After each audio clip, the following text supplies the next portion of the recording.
Hey man, can you hear me Hey, all right? good on, man. Hold Can, on, let me fix my audio real quick. okay, no problem. Hopefully mine doesn't sound too bad. I'm using a old Blue Yeti snowball mic. Yeah, I got a Yeti also. Uh, No, you sound totally fine on my end. How do I cool. sound? You sound good. All right, good. I dig your room. Is it you got an attic room or? Yeah, yeah. What, Yeah, do you live in an attic room also? I have a cool attic, but it's not insulated, so it's just absolutely colder than hell. Gotcha. Yeah. I feel you. So Yeah, I've been up here for a minute. This is the spot. oh It's yeah, the is that the the writer's room? laboratory. Yeah, exactly. The spaceship, rocket ship. Sweet. Well, first of all, man, thank you so much. I know I'm like just a random dude on Twitter that messaged you or whatever, but I thought it was No, that's super okay. cool. That you sent me all your issues and stuff. Thought they were great. I appreciate you taking a look, man. Yeah, yeah. How do I pronounce your name? Bront? My real name is Bryant. Yeah, Brian. Okay. yeah. Okay. Gotcha. And I just run like a small YouTube channel. I just got to like Work. 1,300 subscribers, or whatever, and I just thought it'd be Nice. kind of interesting. I kind of like to take older comics stuff that's maybe out of print or whatever, and I try to make a dramatization of it almost, and Mm-hmm. just put my own opinion in or whatever. So it's super cool actually talking to a writer themselves. Word. No, I appreciate you talking to me, man. Yeah, I started a YouTube channel with one of my homies, so I I think I I get might the have just grind. seen that. Was that were you guys just doing a video trying to find the rap goat or something like that? Yeah, yeah, exactly, Okay, exactly. yeah. We're just doing some different shit and seeing where we can, get our opinions in and get some clips in for shorts and shit. Yeah, man. Yeah, YouTube's such a fun thing. Actually watched a couple of your podcasts today. Who was it? Whether you were with, was it Big Story something? I think there are another bunch of people that do some kind of Kickstarter comic books and stuff like that. Um, Big story. It was I'm from not like I'm not two sure. years ago, I think. But Yeah, I don't even remember. okay. Do you do a lot of interviews and stuff with just random people that you come across, or I have a bunch of friends that do a lot of interviews, but cool? I usually only do them when I'm doing like Kickstarters and stuff, and Yeah. yeah, I mean it depends. It depends. Well, Yeah. so you're like the second person that I've ever interviewed or whatever, and the other person was a game developer or whatnot. So just try and bear with me. I'm just gonna ask you a few general questions or whatever, and just see what we can do with that. Or not. Whatever you want to ask me, bro. Okay. Well, first off, like, how long have you been writing for? Is this something you've always been into, or? Yeah, I've been writing for I mean since I've been young, right? Really, I mean since middle school. I used to Really? do like I used to have well, the first time I like really started to write was when I do like our online RPing with friends and like on manga forums and shit. It's kind of nerdy, but that's when I first did like storytelling and like telling stories with friends. But I always like tried to write, and but I never really got the ability to like really do it until like I was in college, and then especially after college I was able to really dedicate and start to really pump stuff out and write well and Yeah. write to completion and get a product out and get it out to people for them to read. Word. That was another one of my questions. Is did you go to like creative writing school, or what did you go to college for? I went to NYU for English, so I Cool. went for writing to write, but not specifically creative writing. It Yeah. was just something that I enjoyed, and I wanted to read the greats and have it broken down for me from by smart people with Exactly. degrees, and Yeah. hopefully infuse it into my writing. Sweet. Have you always been super into comic books? Like, what, do you have any maybe writers and stuff that kind of influenced you, or just some people that really inspired you? So growing up, I read a lot more manga because like I feel Mm, like that was way more accessible for me. yeah. But I did keep up with like comics, comic book movies, and when I got really into comics, it was closer to when I was in college, and close and around like the beginning of the pandemic when I was getting really into making comics. I was reading all the time. Oh yeah. Cool. But for writers that really inspired me. My number one inspiration for comic books is Mark Miller. Mark Miller. He's just the goat in my mind. Like just the ability to sell on a really interesting concept and have it become multiple IPs. Like it can be a movie, it can be a comic book, it can be be whatever, and then really making money off of comic books, but also just the idea of like really um focusing and investing in yourself, right? Like he wrote Kick Ass and then sold the script, and then he took that money and reinvested in Miller World. So and that's like, you Okay, know, yeah, I knew that name inspiring. sounded really familiar, and I've been teetering on the edge of picking up a kick-ass graphic novel or whatever, but I just haven't like made the plunge yet.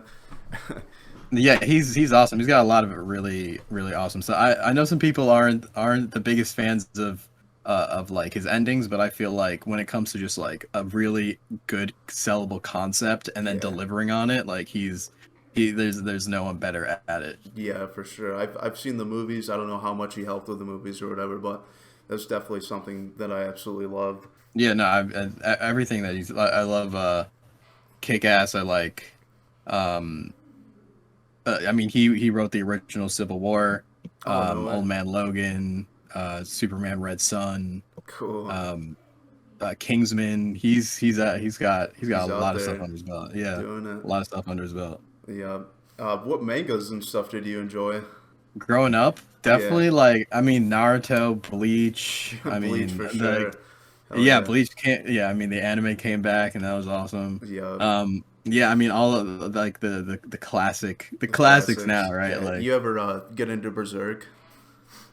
that's one I still haven't really gotten into. I Really, know it's my like friend has been absolutely addicted to those books. I mean, mm, he's probably spent like $500 on just I don't know if you've seen them, but they're the deluxe editions. They come in like a black leather Bible of a book. They're really cool, but it's just yet one that I haven't gotten into yet either. But Bleach and Naruto for sure. I've loved Bleach for a long, long time. yeah, no, but Bleach was definitely up there. I mean, there's other ones like I mean, I used to like the more obscure ones. Like I was really into Katekyo Hitman Reborn when I was back in the day. Like Cool. that was like a more obscure one that like was like shonen adjacent, I guess, like Yeah. in the mainstream, I guess. Sweet. Um, but yeah, I mean, all the other good stuff like Steins Gate and uh, I mean, and when it comes to anime specifically, like Gurren Lagann is like super high up there for me. Kill la Kill, that Yeah. kind of stuff too. I know they made like Steins Gate into a game or something. Have you ever touched Yeah. that or? No, I actually haven't touched the game. I don't even think I finished the sequel series that they came out with. But that OG series is it. Great. That's just crazy. Yeah. Yeah, I'll have to check that out. Do you play any games or anything like that, or you mostly just stick to writing and staying Yeah. focused? Yeah, I'm definitely a gamer. Not as much as when I was younger. Yeah, I used to be like super into like everything basically, and it's funny now that I'm like older and I actually have more time to just like game out in some instances. I like just don't. I like yeah. definitely do work a little bit more, but game wise, I mean honestly, it's kind of nerdy, but I play a lot of Super Smash Bros. Melee still. Like No, cool, I've man.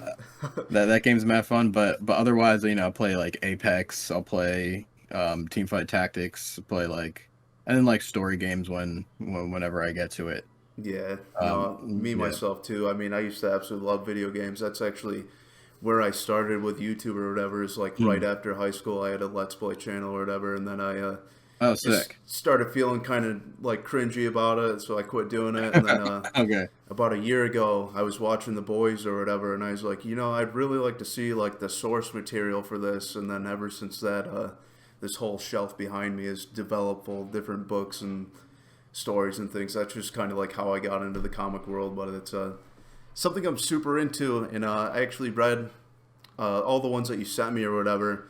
And I gotta say, you got Nice. like a really unique writing style. I thought Soma City was a really interesting concept. Are we gonna get to see another issue of that soon, or? Yeah, definitely in the future. Hopefully in the near future we'll have an issue 2. I think we're planning on getting back to it later this year. Cool. Issue 2 is written and issue 3 is we're kicking it around still, but um yeah, I'm glad you enjoy it. Definitely it's an out there concept. I really love Black Sad, which is one of my favorite comic books. Yeah. And I'm Osmosis Jones, like Yeah. How the can you pitch not? being yeah the pitch being that it's set in a world where people are anthropomorphized microbes. So Yeah. um Yeah, no, I really like that story. I feel like the people that really enjoy that story are like, you're like part of you're part of the people, like you're Okay. like hard working individual. You're like, you know what, dude, city is sick. You're like, we all feel like Denton, you know what I mean? Like, This city is a dying whore. yeah, basically. And he's just like really gritty and Yeah. um yeah, I'm glad you enjoyed it. It's one of my favorite series to write. It's honestly probably one of the hardest things to write. But it's very cathartic actually creating it. I made it with Christian Wolf, and it was, peak pandemic basically when we started Yeah. on it. Maybe not peak pandemic. It was a little bit later than that, but um we just like I sent him the script, and I literally watched him draw out the characters, like the designs, right, like live, as like after he read the script he had the character, like the Bible open that I had created, and Yeah. he just started sketching them out right in front of me, and it was honestly like we basically were in a Discord call almost every day just making that book. So it was a very like we were very in it, and it was really like an intense Yeah. sort of focus on making that book. That's awesome, man. So like pandemic time, was it just like serious hardcore grinding? Like did you get a lot done basically during that little bit of events? Hell yeah, it was only grinding, Yeah, only grinding. that's how I felt too. I basically, like during the day, I'm in construction and things like that. So Mm. once pandemic came around, I was just hardcore on YouTube, just trying to get an interview wherever I could, or like trying to make a review video or whatever. And it was a weird time, but it was a very creative time, I guess. And I think that was the way it was for a lot of people. But Christian Wolf, that's your artist that works with you most of the time, right? He, I have a bunch of different artists, and Yeah. but he is specifically the artist on Soma City, yeah. And he did a spin-off for me as well for the Saturn Effect called the Saturn Effect Helena. I don't know if I Cool. sent you that issue, I don't think you but did. I did read the one issue that you sent me, and I thought that was the one where the artwork really stood out amongst them all. Who's the artist for that? Because that was really unique looking. okay, so that's Francesco Mazzoli, and we actually have a full volume. Oh, no Um, way. this, yeah, the Sound Effect Alpha 1 through 4 in Volume 1. Sweet. I sent you issue 1, Yeah. and that's something that we also did about 2 years ago. It was the first. It wasn't the first comic I had made, but it was the first comic that I printed out, and it was also the first comic that I put on Kickstarter. Um, and yeah, it's Francesco Mazzoli. He's an awesome guy. The colors are by Marco D'Alessandro, and yeah, I mean this is a book that we've been working on for a long time. We're about to do issue 5 next. That's the next thing that's coming out. So Awesome. maybe we'll do another one of these episodes. Yeah, man. Um, I thought that story was really cool. Just for anybody listening, like, is that a collected version? Is that on your website right now? so you can only get the collected version on our Kickstarter, or if you find me at a convention for right now. Gotcha. But eventually they'll be put on our website. Yeah. But for now, they're relatively exclusive. But if Gotcha. if you hit us up on Kickstarter, you'll be able to grab a copy. Awesome. Are you doing a lot of conventions and stuff right now? So I did a few last year. I did like Brooklyn Comic Con, and I went to a lot last year. I didn't really table as much. This year, I'm looking to do about the same and go to a lot of conventions and try and network. Like I'm in Long Island, so out here in Long Island, Oh, okay. um, I go to a few of them. Um, but yeah, I want to go to more. I wanted to start tabling some more, but this year I'm also trying to focus. It's sort of a Yeah. balancing Right act. I on, want to man. focus on the Kickstarters and like getting out the product, but I also want to go out and that's not to say you can't do both, but Yeah. it's it's I just get it, resource man. and time, Limited right? time, Yeah, dude. It's yeah. yeah. Here, one second. How long, how long were you working on, like, say, oh, this Saturn effect? My bad. How long did that take to write like the first issue? How much of a process is that when you're doing something like that? So issue 1 I wrote as a one shot, and it depends. Like usually, like the outlining takes longer for me. Hmm. But since I like that was something that I wrote a while ago, honestly, and writing like all of issue 1, 2, 3, 4, 5, 6, 7, and 8. Um, So, but like through that process, my writing process has changed. So when I first did that one, all I had was like a slight bare bones outline and um yeah, it's like a slight bare bones outline and maybe some character descriptions and some pictures, and I just went from there. And everything that I've written since then, after I finish an issue, I know just a little bit more what I'll need for my outline to make it just a little bit better. But for that one, it was really just like, you know, locked in my room, beginning of pandemic, and I just wrote it out. I had a character, so the Sound Effect Alpha is actually a spin-off of my first comic, which is the Sound Effect Ajax, which you can read for free at thesoundeffect.com. And I did 3 issues with an artist named Jacopo Callisti, and Novita Thessalonica, and the letter Reed Hinckley Barnes, who wrote letters everything for us. Yeah. And we did 3 issues, put them up online for free because I had no audience, nobody knew who I was. So and I wanted to put something out for free. That's how I enjoyed a lot of things for a long time. So I wanted to put out some more stuff. And on that note, there will be more free content that I'll be putting out very soon. Cool. Yeah, because they gotta keep. I want stuff out there for people to read. It's not just for people to pay for. Obviously. Yeah, it does seem like your audience is growing though, man. I checked out your Kickstarters and stuff, and like Control-Z seems like it's crushing it. I mean, you're way past your goal on that one. Yeah, I mean, Control-Z, it's Ooh, that looks pretty. It's so I shiny. appreciate that, man. Ricardo Secchi, Marcos Martins, Reed Hinckley Barnes. We have a bunch of awesome variant artists like Tina Valentino. Francesco Mazzoli also has a variant cover for Control-Z, which is really awesome.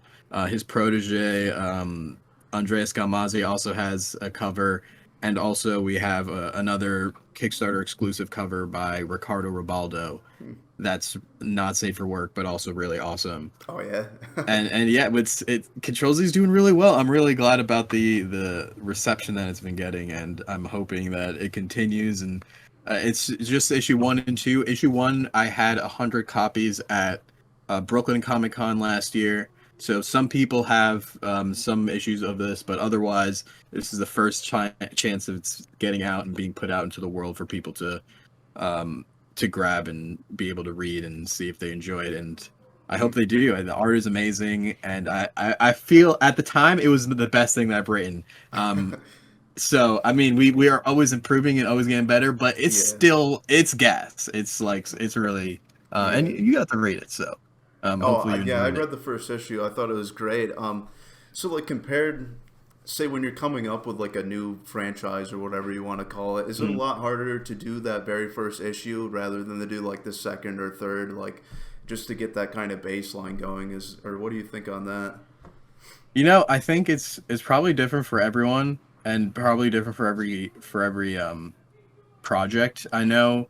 Like some issues, I said for some series, it just flies out. It's like this is, especially if it's something where like the premise really, like Soma City, that first issue, like it's hard to write, but it's hard to write because that first issue just flowed out of me. Yeah. And like emulating that is like, you know, is a difficult part. But when it was actually coming out, it was very it flowed. So it depends. Like sometimes that issue 1 can be very difficult and very challenging. But I think a lot of the times if you approach an issue 1 with the you're exploring a new world, so it's a lot of fun to explore the new world, but when you have the right pieces beforehand, right, you have all your characters, you know where you want to go with your story.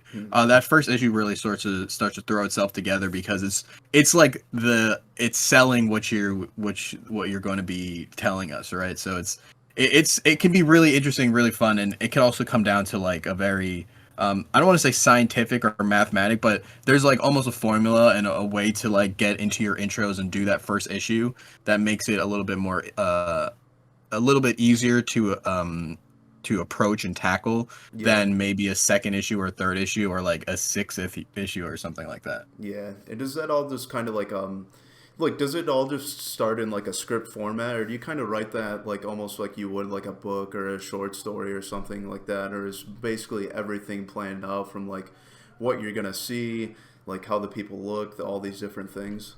Yeah, so I always create a series Bible where I'll have like all the characters, I'll have the story premise, I'll have the world, and I'll have all the story and the story beats. So for the most part, most of that's like planned out, right? And I'll even go. I like in my outlines, I have it broken down by pages and like how many panels are in each page, and exactly how that all plays out. So it's all pretty. It's relatively meticulous, the level of detail you got to put Yeah, into it, and planning, just how everything comes out. yeah, But yeah, so I'll like write like descriptions, and I'll write like summary blurbs, and I'll put them into outlines, and it's all just like a process. Like I've learned a lot from working with artists, because artists, like especially a line artist, when they're drawing a comic, it'll start from just a super rough thumbnail, right, where it's just like super rough stick yeah. figures, and you'll look at it and be like, I have no idea what you just drew. I get the Yes. basic idea. Yeah, exactly. But like the artist knows, right? Yeah. And then that goes to pencils, and then that goes to inks, and then that goes to colors. So it's all broken down to these steps, and you can approach any creative process like that, and writing, where it's like, okay, you get just getting the basic materials together is one step, and like putting it in a form, even if it's super rough, just so you can get the outline and just to see what it is, and Yeah. then clear and making it more clear, and making it more concise, and making it more powerful, yada yada, etc., etc. So it's takes a lot of it can take a lot of time, but if you plan it properly, you can really get a lot into your issues also, and into your stories, Yeah. just by taking this just going step by step, and like Yeah. sort of building on it. That's something I kind of love about comic books, is like how much of a group issue or project it is between like the writer and the artist and things, and then like you start to notice them in other comics and other graphic novels and stuff. Like you recognize that art or maybe that writing style. And I guess like a big question of mine is, where do you find all these people? Are these people that you've like always known, or are these people that you've just kind of met online, or?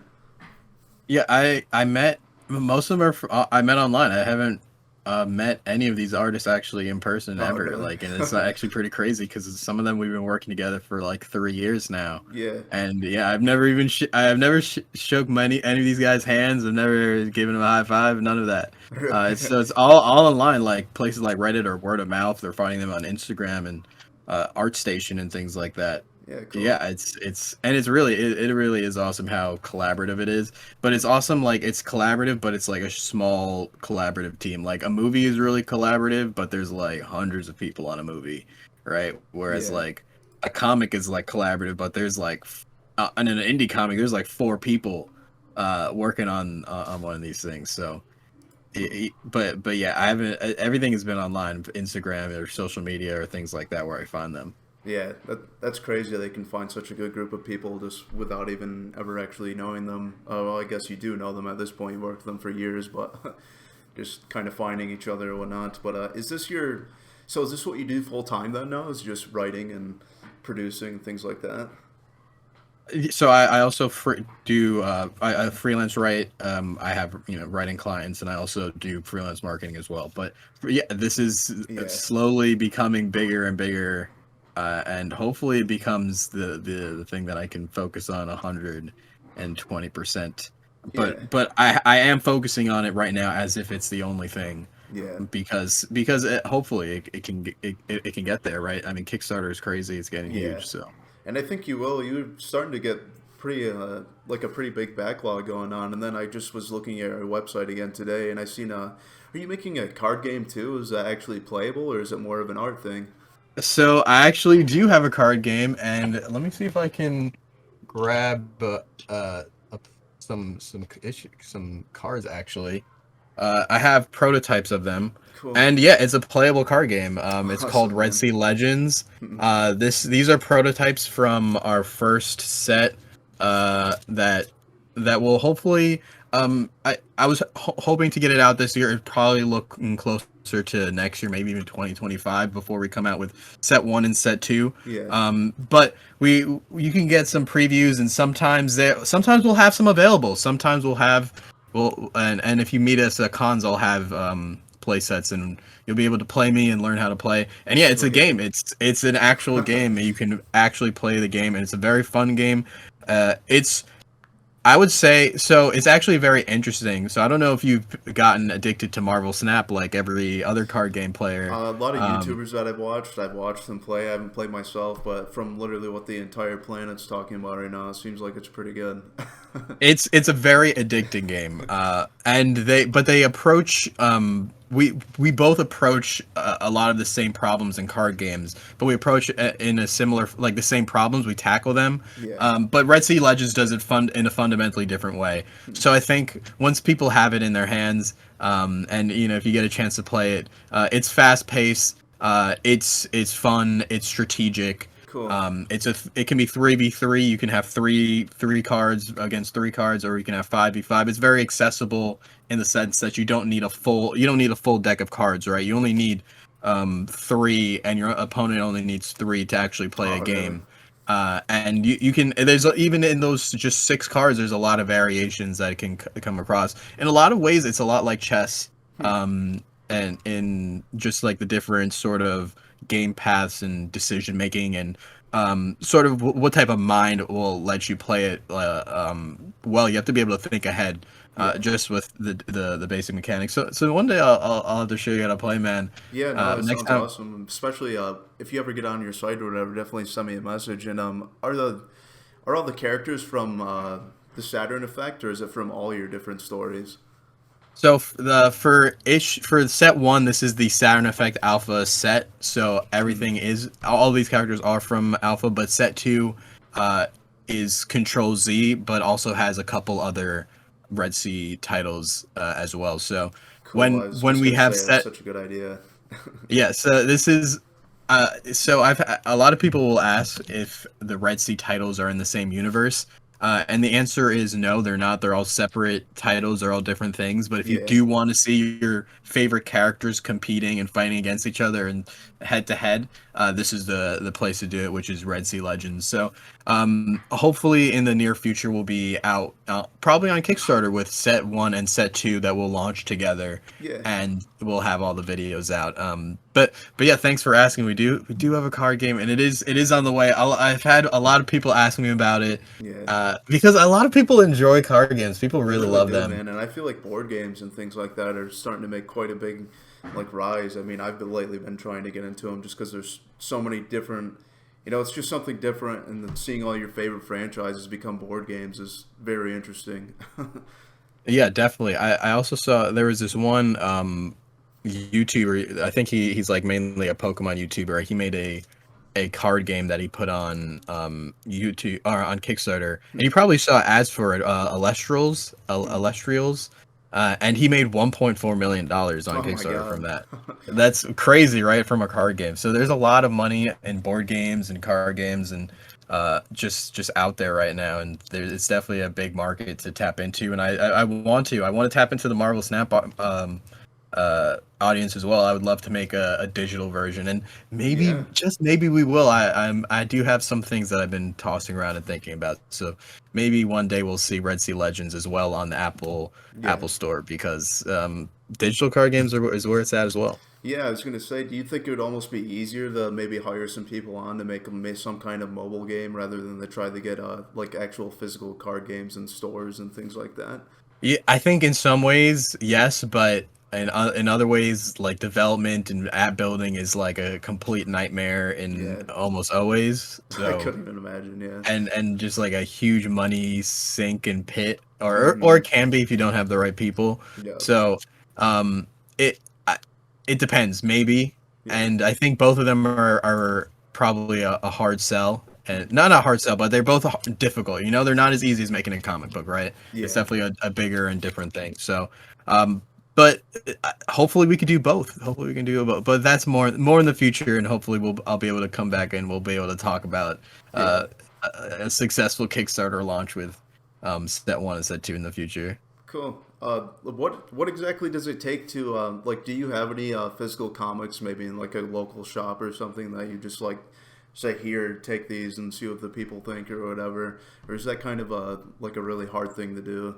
So I personally don't have any books in stores just yet, but I do have things that like Control Z that eventually will hopefully make it to the direct market and into actual stores. Yeah. But yeah, and some it depends on your store and if you're friendly with the owner and if they are supportive of indie comics. But a lot of times people will just you would be able to give them 5-10 copies or something, and they'll sell them for you, or they'll buy them off you beforehand, and they'll put them in their indie section, and it's not as difficult as you may think, but it's still not super easy. You have to have Yeah. connections and find stores that will hold your product. But a lot of stores, even if you call them up or if you've gone there, you can build a rapport. They'll at least sell a few copies maybe at the register. Yeah. And then when it comes to like actually printing your physical books and things like that, is it hard to Mhm. find a company that can do that for you? Like if you needed to sell, like say your Kickstarter sells like 1,000 of these copies or whatever, is that Mhm. a very big challenge, or is there just plenty of different printing places around for that kind of thing? There is a few different printers and competing printers with varying price points. Yeah. I mean, and there's a bunch in America, and there's a bunch in Canada, and there's even or Mexico, overseas, and China. And it really depends on where you want to print for and what your price point is, and if you value printing American slash or you value like not having the worry of things getting stuck at a port or being held up overseas. But Yeah. if you want to buy something that's like significantly cheaper per unit, and sometimes like if you're doing it indie and you really want to make it work, I mean, a lot of the times that may be the best option is to buying it overseas because you can get something that maybe in America costs $10, but overseas costs like $4 a Yeah. unit or something like that, or even cheaper. So, I personally print everything American, but that's not necessarily what people are able to do or want to do financially. But there's a lot of different options. And so I wouldn't say that's necessarily the hardest part. Finding one that has paper is probably one that's more difficult than actually finding the printer themselves, because a lot of places are doing it or have modified their facilities to be able to print comics as well. Hmm, cool. And then I was also on your website, and I seen one called the Bogart. Could you maybe tell me something about that? Is this more of a sci-fi horror thing, or just a strictly horror thing, or is it something kind of new to your writing style? So the Bogart was actually a story that I wrote, was one of the first stories that I ever finished, Hmm. and when I was found my reinvigoration for writing, and so writing specifically stories and screenplays and comics. And we have 2 issues done, and we were going to launch around September of last year of 2022, but we had some issues with printing, and like I said, like finding a printer isn't difficult, but there's a lot of times you'll have printer difficulties or something comes back misprinted and you have to send it back and you get put in a queue, and there's a lot of different factors going in for specifically the volume for alpha that we were waiting for. So it pushed back the Bogart, and then it was Control Z was next, and so we haven't been able to put the Bogart out Yeah. just yet. And so eventually we're just waiting. I'm just waiting for the right time to slot it back in. And after Control Z, we have the Saturn effect, and then we have another issue of Control Z. So eventually there'll be a slot where it'll be perfect to put the Bogart back in, and maybe we'll run it for 14 days or something like that. But as of now, it's still coming soon. And hopefully eventually we'll have it in people's hands. And it was a sci-fi horror story, and it's got some socially conscious. It's got a lot of different things going on Yeah, a couple in it, messages and in it and stuff. it's That's got a cool. couple messages. So, but we'll see if we'll see when it comes out, and hopefully soon. I know the artist Brian Eshkura would love to see it out in people's hands, Yeah. and I do too. It just hasn't necessarily been the right time to drop it, but eventually it will be, and it'll be out in the world, and people will be able to read it. Cool. And so I've been dabbling in writing like just traditional short stories and things like that. Did it take you a long time to get into actually writing like dialogue and like what the people are actually saying? Because I feel like it's like I can write an environment and I can write what these people are doing, but when it actually comes to like conversations and things like that, like I guess is that something you kind of went to school for? Or is that just something you've always been kind of able to do? Uh, So when it comes to like specifically writing dialogue and like Mm-hmm. getting to so I always think of even when like short stories, comics, screenplays, everything like when you're telling a story, at least for me, I see them as a like it's a scene that you're telling, right? This is a moment in time. So the building of that, like as you're saying, like the world and the characters and where they are and what they're doing is the fleshing out of that scene. But like every scene needs to have a point, right? Yeah. So like for me, it's like before I even get to that dialogue, before I even get to all that other stuff, I have all that outlined and I know Yeah. what I'm like sort of pointed at and like what my goal is. Uh, and yeah, I feel like it's just like having a really clear goal. You know what I mean? And Yeah. like with like this scene is doing this, and we need to get this information across, and we need these people to do that or talk about this or whatever it is. Hmm. And yeah, and I feel like it like once you have like that vision, then it'll flow. Yeah. It'll flow, and you'll be like, all right, now I know exact because like.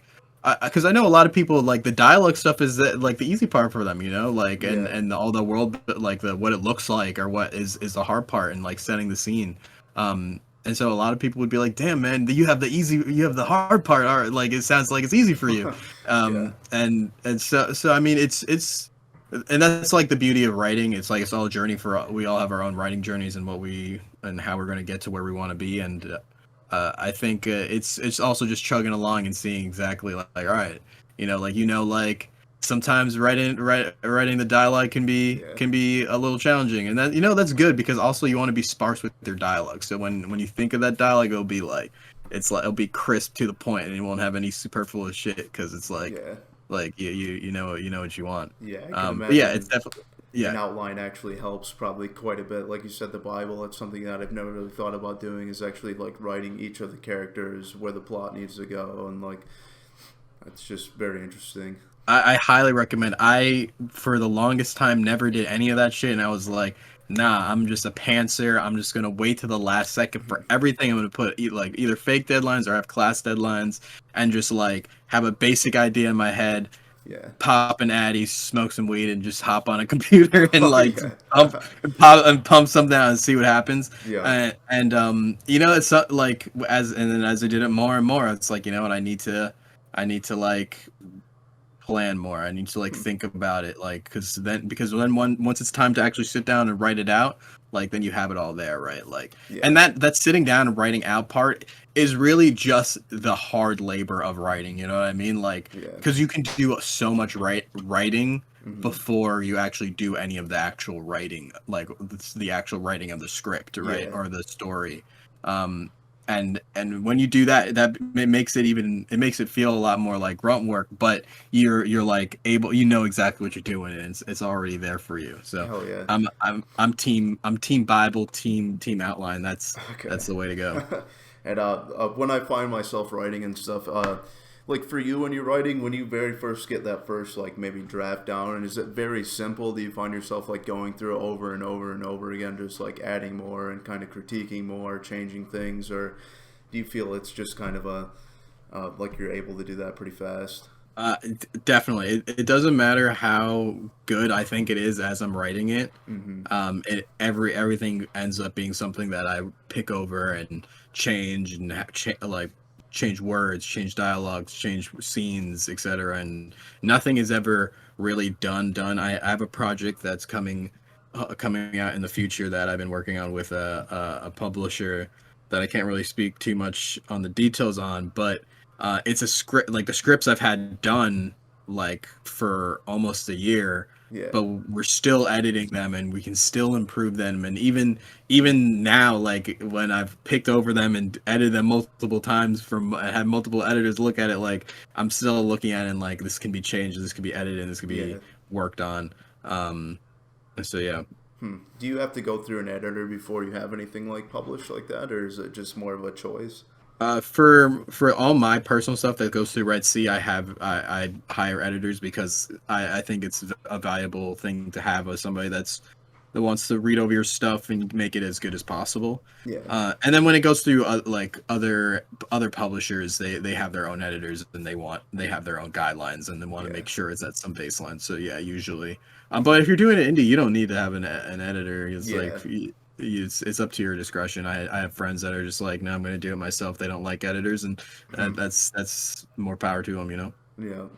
When did you actually start Red Sea Comic Books? The website looks super clean too, by the way. It looks really good. Thanks, man. I had a friend help me design it, and yeah, we've been doing Red Sea Comics. When I first started, we didn't have Red Sea Comics, but then when I started doing multiple projects and other titles, it couldn't just all be the Yeah. Saturn effect. So that was about 20. That was in 2021, I believe. I don't Okay, know the so pretty exact date. new I'm gonna then. have to look it up. Yeah, I'm gonna have to look up the exact date. I need to know when the official birthday of Red Sea is. Yeah. I should know. But yeah, it was in 2021, end of 2020, 2021 when we, um, yeah, it was about when I did the second issue of Alpha is when everything started to come out with the corner box where it says like Red Sea Comics and stuff on it. Yeah. So, and then I seen you retweeting another Kickstarter by some people for a comic called Thoughtscape. Do you have any like stories in that? What is that exactly?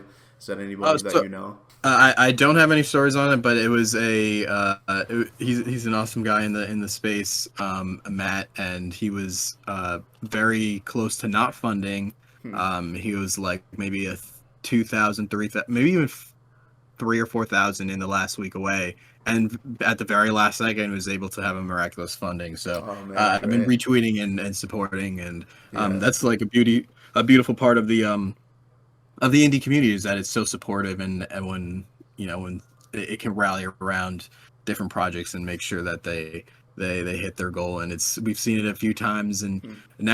right now Kickstarter is very, very, very crowded. It's not the most crowded it's ever Yeah. been, but it's very crowded at the moment.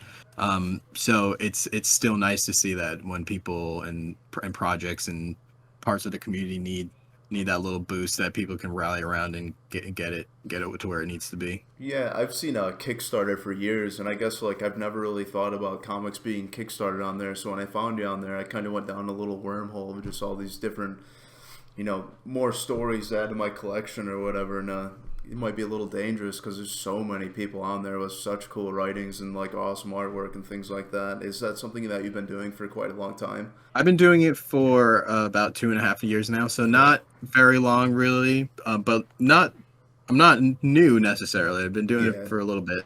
So yeah, I mean, Kickstarter is amazing. It's beautiful what it's become, and it's still growing. I mean, we've had the author Brandon Sanderson had his $41 million campaign on there. Keanu Reeves had Ooh. like a $2 million Is that for Berserk? comic book. Yes, exactly. He Really? before it went down into he had like I think it was a 1 point something million Kickstarter for comics. Holy shit. Yeah, so there's a lot of money on the platform and on Kickstarter, and there's a lot of great creators and a lot of famous creators that Yeah. are probably on your wall right now Hmm.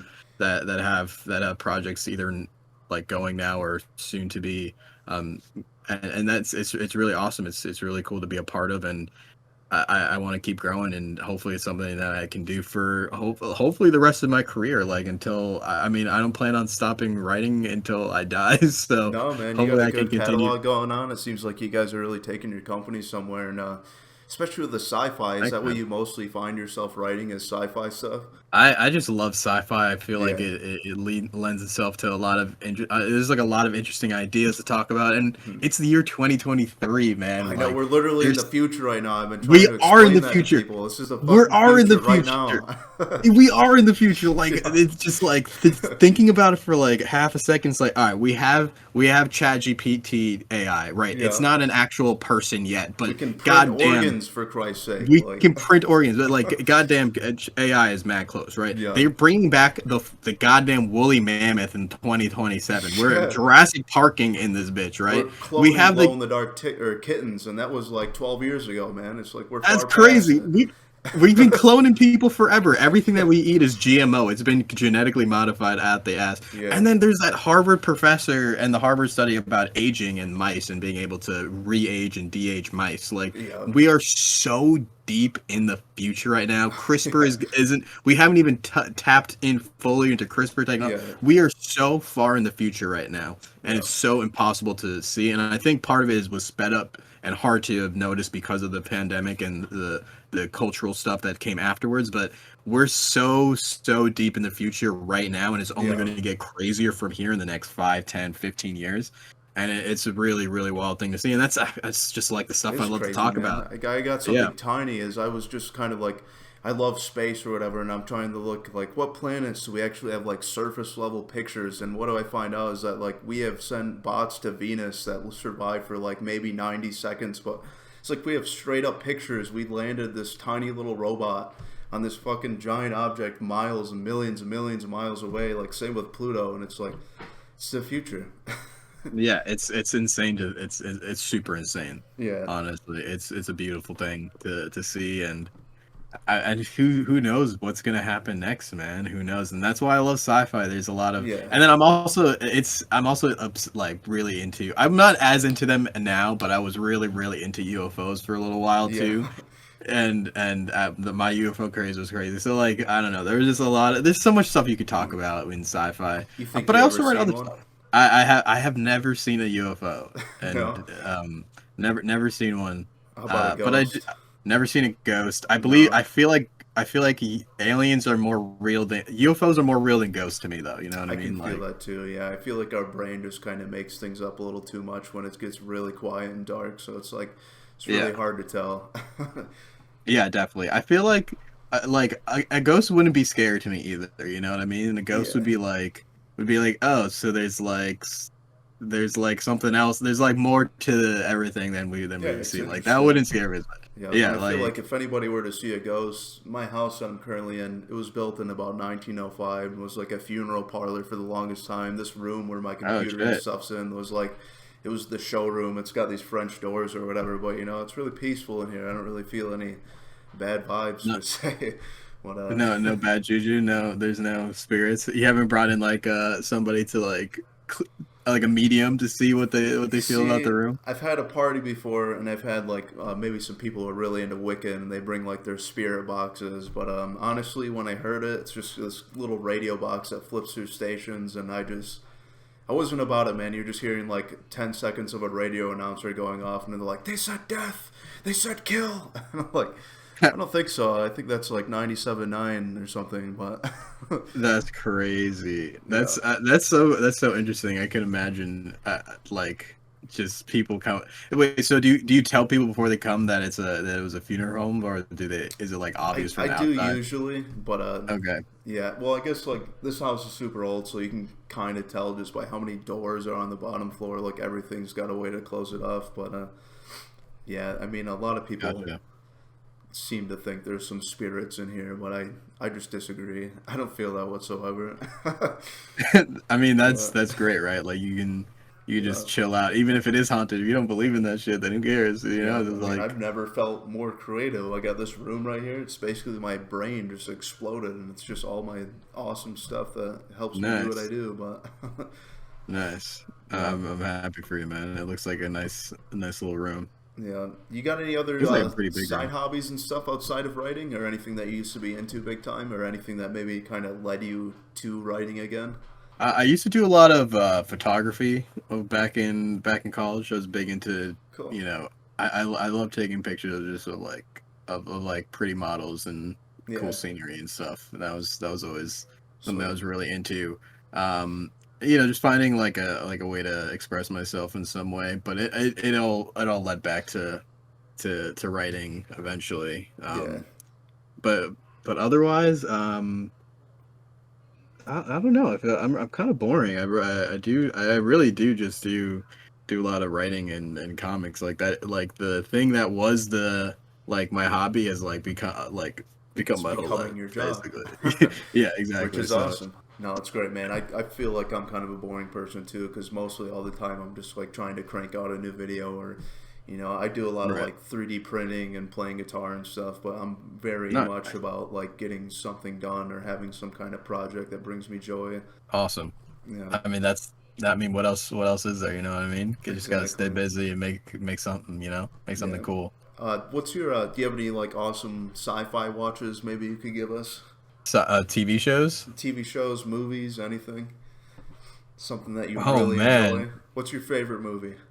my favorite sci-fi movie is Yeah. Interstellar. Is Interstellar. Oh for my god, I yeah, can totally agree with definitely that. Yeah, number one for sure. It came out like very close to my birthday back in college, and I Sweet. remember being just like absolutely ripped Yep. with my girlfriend. Murph. Yeah, exactly with my ex, like with an ex and some friends, and it was a really awesome time. It was fun. It Yeah. was a great experience. So that's number one for me. But I mean, Blade Runner is always like Hell yeah. in an influence for everything. I I know. I'm mean, scared for him to come back, man. I don't think they're gonna be able to hit that same vibe. Like I never even knew that was a Marvel property, but I feel like I don't know. I'm just worried for a new one, but right, yeah, yeah. and then there's like when it comes to comics, I really love Tokyo Ghost by Hmm. Rick Remender. That's a really awesome one. Cool. Steins Gate, as I said, as an anime Steins is Gate. really up Yeah. there. Gurren Lagann, Hmm. Neon Genesis Evangelion, those are really up there for Hell me. yeah. Yeah. When it comes to books, do Androids Dream of Electric Sheep, which is the Blade book that Runner. the Blade Yeah. Runner is Yeah. based off of. Cool. And then one of my absolute favorites is Isaac Asimov's Foundation, and I haven't watched a TV show, Yeah. but I have read the book, and the book Cool. is amazing. Did you ever get And yeah, into Raised by Wolves? I thought that was one of the best yes, sci-fi shows I've seen in so long, and I'm so pissed that they took that away. Like I thought it was so good, but yeah, I agree. I'm surprised, but not that surprised. But yeah. yeah, I really, really liked Raised by Wolves, and I was interested to see where it was going, Me but too. we Such a will never cliffhanger, man. I know. know. I swear. We There's will never somebody. know. Everybody's saying somebody else is gonna buy it, but I'm like, I No, don't know. hell no. Yeah, I doubt right. it. Yeah, I think all these things are probably just like too expensive, and HBO is really trying to I know they're save gutting money, everything, dude. man. What do you think Yeah. about? I don't know if you're like super into Marvel and DC, but what do you think of the whole DC going on right now with basically just kind of taking everything out and just restarting completely fresh? With James Gunn and all the movies, I Yeah. think I mean honestly, I thought like DC movies, and before I got on Twitter, no one I knew Hmm. in real life liked any DC movies because Yeah. they were all bad. Like Yeah. they They're haven't kind of made bad. they haven't made any good ones. So I'm so ready for them to just throw it all out and do something new. And I wish they Yeah. just toss everything out. Like toss out all the actors. Like Yeah. we like the only person I'd be fine coming back is literally Gal. Um, Yeah. but otherwise, it's like I don't know everything. But if it was me, I would recast everyone and Really. we How go are you feeling younger. about a Robert Pattinson Batman? Yeah, I like the movie a lot, but Yeah. goddamn, that Batman was so emo, dude. Like I know, but I if kind of loved it. yeah, I feel like Yeah. yeah, it was good. I think it did its job, and I'm excited to see more. Yeah. I don't think it's going to be part of the DC. It's like their spin-off, right? In their Yeah. spin-off universes, right? Yeah. Spin-off story. So I'm curious who's going to be the Batman in the main story. Hmm. And so I'm curious. Hopefully they make 10 years of good movies because they just did a decade of bullshit. So I Yeah. would love I would Do love you some read good a lot stuff. of DC comic books and like maybe like just with like Batman? There's so many different one-off stories that are just like Yeah. they're not connected. You Yeah, have read a so lot. I've read it. So up until recently, I haven't been keeping up as much, but I was reading a bunch of different Batman stuff, especially when James Tynion was still writing it. Yeah.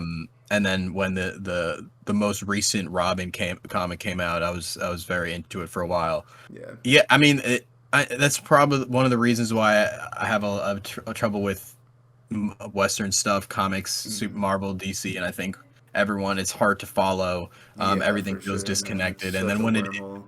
right, and then when it is a big connected story, it's like it's another like the end of the universe or some reset or Yeah, like something I like just got that. through Deceased or whatever, and while it was like Right, super cool, fun ride, it's like it's just there's so much going on that none of the characters really get like a ton of actual time right, or whatever. But yeah, that's right. one thing I wanted to kind of get your word on is like I kind of feel like DC's maybe trying to follow Marvel and trying to have like these long arcs, but DC, when it Mm. comes to comic books, is really good at putting their characters in these wild situations that aren't necessarily connected.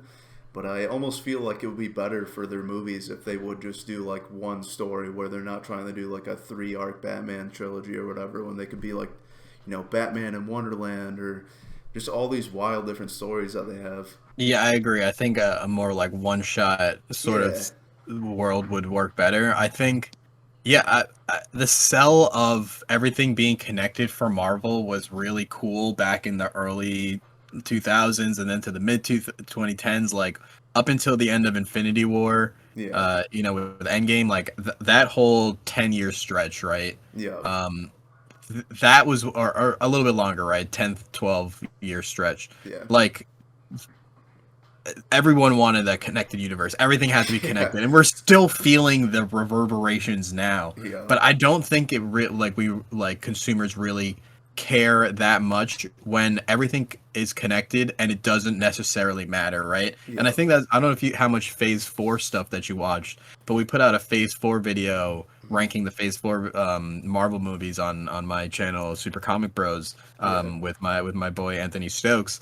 And the problem with Phase 4 is that there's all these movies that are supposedly connected, but they really don't feel connected. yeah, And um, yeah, and things can be in the same universe and things can be connected, but that does if it's not really leading into something really big and grand, then I don't think anyone necessarily cares, and it sort of is cheapening like my view and making me watch something that I don't necessarily like want to watch because I feel like I have to. yeah, And yeah, and I think companies are really trying to like get that as much guaranteed money as possible. So by doing that, you're going to get a lot of return viewers that are like, yeah, I saw this one, so I have to see this one, I have to see this one. But I agree that DC should just not do that and just make really good. Like people are going to go see a Batman movie, people are going to go see Superman yeah, movies, some people are exactly. going to see a Wonder Woman movie. So just like give us a badass story. I know, Don't connect it especially to when they have shit. such good writers too. Like I don't know if you've Right. ever read it, but like Garth Ennis read a Batman story called Mm, Reptilian that was just so weird and like right.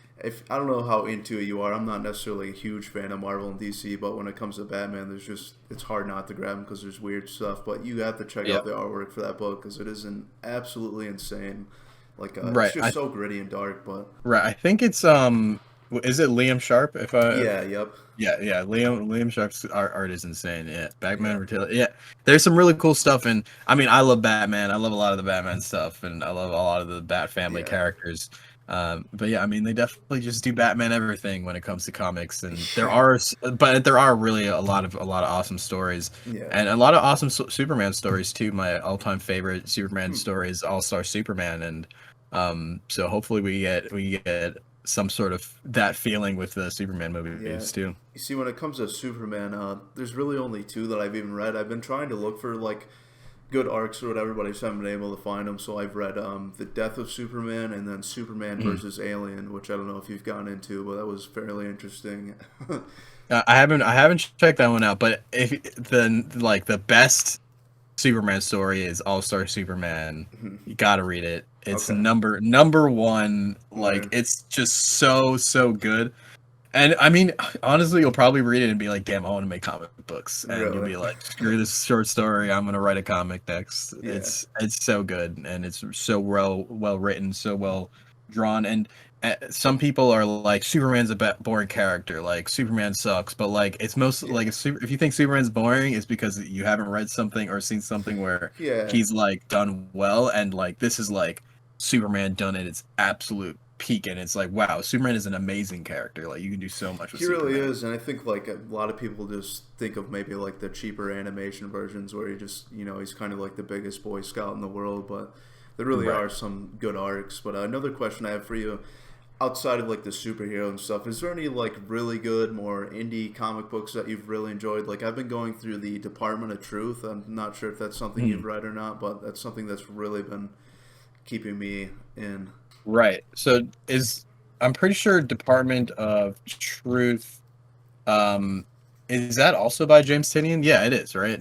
Yeah, Department of Truth Yeah, is also by James Tinian. Yeah, yeah, James Tinian's got, he what year was this? 2020, 2021, 20, like those 2 years, like beginning of hmm pandemic first, he was popping off, right? In yeah. Batman, fucking Department of Truth. He has like Something's Killing the Children as well. Like, That's one that I've been waiting to get into. yeah. I've heard it's really good, but I mean, if you like indie stuff, I would say like all of his stuff. I mean, it depends on what you consider indie, right? Like, yeah, at this point, if like Department of yeah, Truth is pretty huge, but right. Like, so if you consider him indie, I'd say like like his stuff for sure. But you know, I mean, if Mark Miller's consider indie, like his Miller stuff, like for sure. But if we're talking like more like indie creators that you'll be Yeah, able to find on Kickstarter, definitely check out my boy Anthony Stokes. He Anthony writes Stokes. horror comics. Check out Pat Shand. Check out Charlie Stickney, Charlie McKelvey, my boy JL Johnson. There's just so many people. I can name so many homies that make comic books. There's just everyone is doing their thing and really cranking it out. It just depends on what kind of stuff you really like. Man, But I read definitely everything, dude. Like I said, I started with the boys, and that just led me into a right. black hole of buying comics every week. Like, Right. No, I yeah, feel you. I mean, I definitely check out for you. I think you probably like Charlie Stickney's stuff a lot too. cool. So, or Pat Shands or yeah, Yeah, I mean, there's so many sick people on Kickstarter and so many people that are just making cool stuff and yeah, yeah, you just like will go through it and it'll be another thing. I'll be like, damn, I want to make a comic book now. Like, yeah. it's awesome. It's also really inspiring seeing how many people are like chasing their dreams and putting out really cool, awesome work. It Honestly, really is. Comic books are such an awesome format. I think it's just like,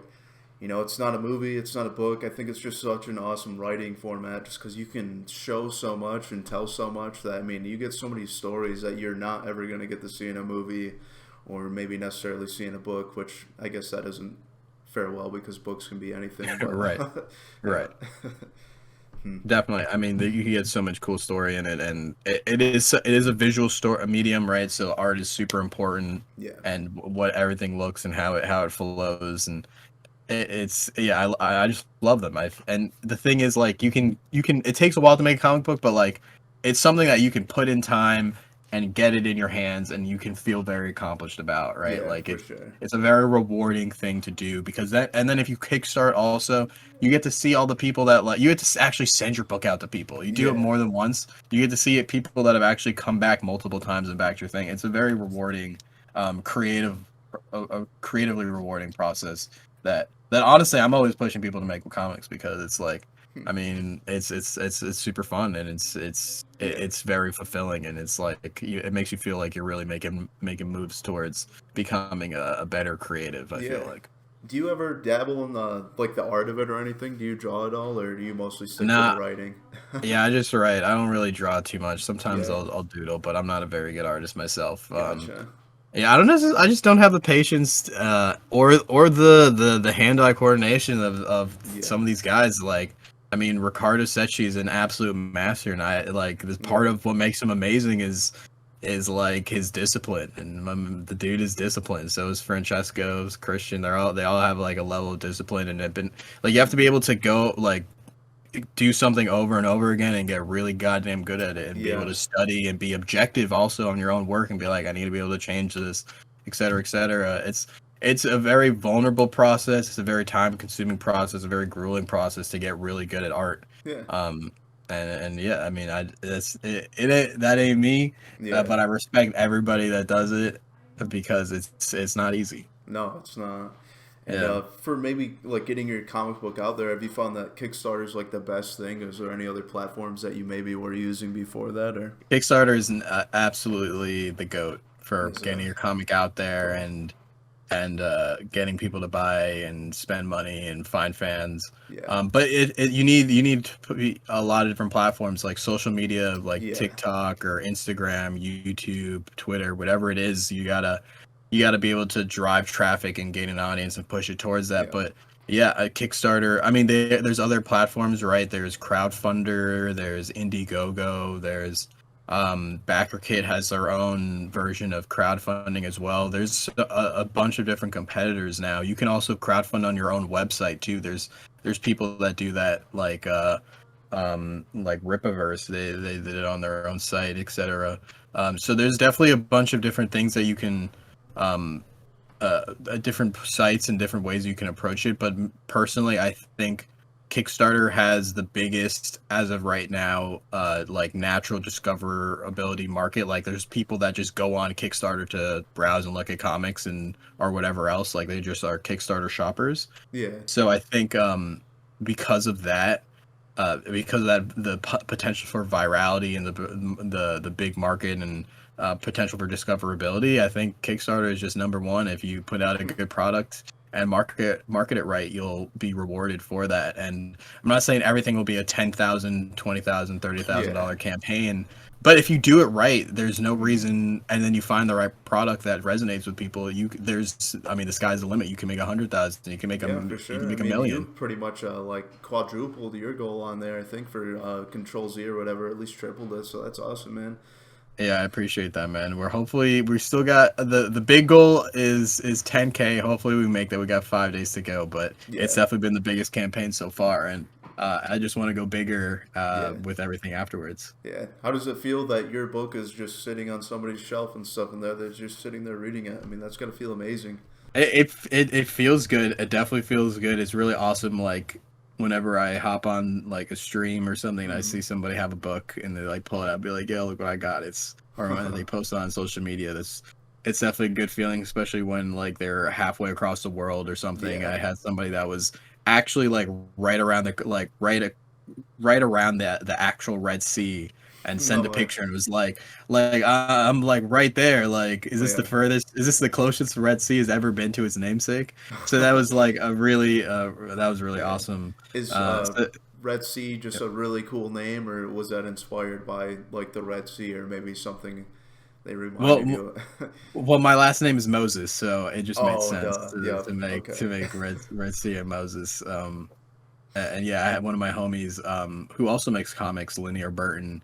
He doesn't kickstart though. He puts his stuff out on his website. So which is also another option. You don't have to put things on Kickstarter. You can use webtoons. You can put it on your own website. Put Yeah. it on Global Comics. There's a lot of different ways to put it out there. But he was like, yeah, you should like you should. He has his own thing called From Scratch Comics, and he was like, yo, you should make something. And I was like, yeah. And he was like, yo, Red Sea. It's like, yeah, Red Sea Comics. That's it. That's bet. And so Yeah. that's the thing that we just ran with it. I got somebody to do a logo. And yeah, that's been the story ever since. Hmm.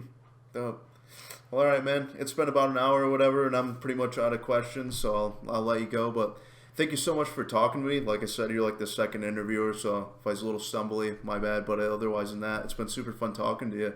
No, dude, you did, it was awesome, man. I really appreciate you talking to me and taking the time to read my stuff and do the interview. And no, I mean, yeah, you could have fooled me. That was your second time, dude. You were killing it. It was a great interview. Cool, thank you. And if you have anything you want to plug, obviously, you should send me like any link you want in the description. But if you have anything else, maybe to say to everybody or whatever, go for it. Yeah, back Control Z numbers 1 and 2 on Kickstarter until February 8th. We have a bunch of Kickstarter exclusive covers along